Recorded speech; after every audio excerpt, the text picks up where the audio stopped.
Today, we're diving into a story written not in books or by kings, but in the very rocks beneath our feet.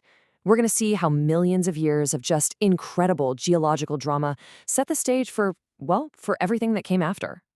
We tend to think of history as a story about people, about armies and empires. But what if the real main character in this story is the ground itself?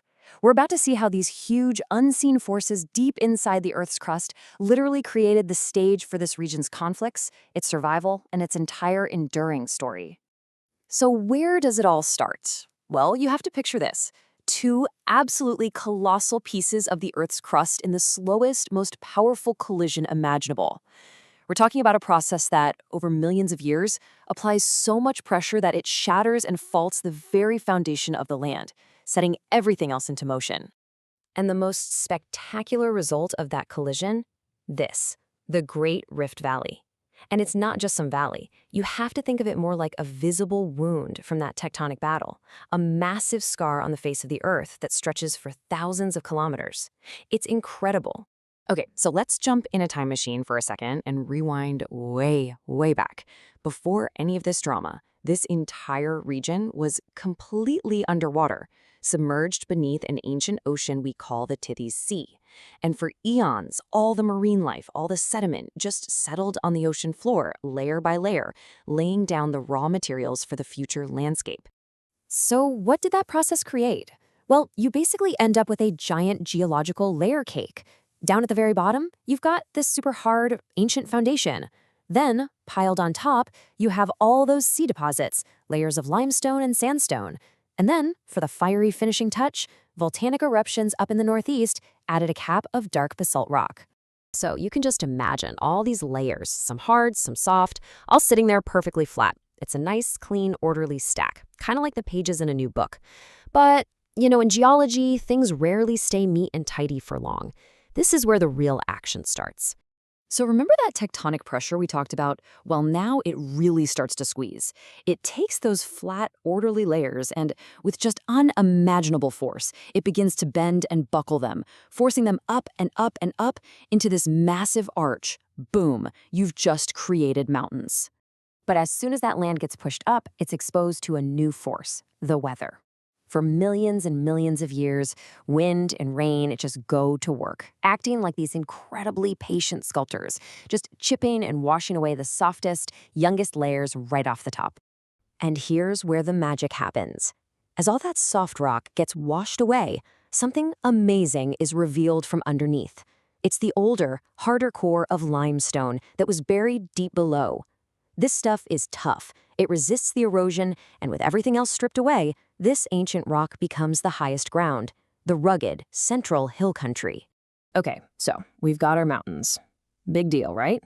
Who cares what kind of rock it is? Well, this is the exact point where geology stops being just about rocks and starts being about people. Why does this one specific type of stone matter so much? It turns out it determines everything. Where you can live, what you can grow, and honestly, whether you can even survive. I mean, the contrast is just night and day.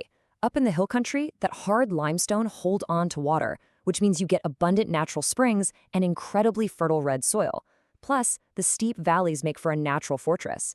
Down in the lowlands, though, the softer rock doesn't hold water, so you have fewer springs, way less fertile soil, and wide open, exposed terrain. Your destiny was quite literally determined by the rock right under your feet. So this hard limestone was basically a gift from the earth. It was the ultimate survival starter pack. It gave you everything a community could possibly need. Reliable water, check. Amazing soil for growing grain, wine, and oil, check. Natural terraces for farming, built right in. High ground for defense, check. And even caves for shelter and storage. It was the perfect package for building a civilization.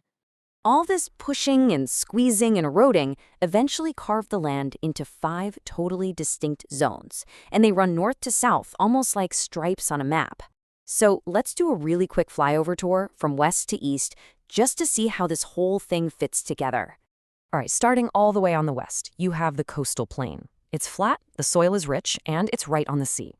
But back in ancient times, the drainage was so bad that a lot of it was a swampy, marshy mess that was actually really difficult to cross. Okay, move a little bit east and you start to climb into what's called the Shephelah. These are basically rolling foothills, the transition zone between the flat coast and the high mountains. And because it's the in-between land lying on the geological fault line between two very different ways of life, you guessed it, it became a perpetual battleground.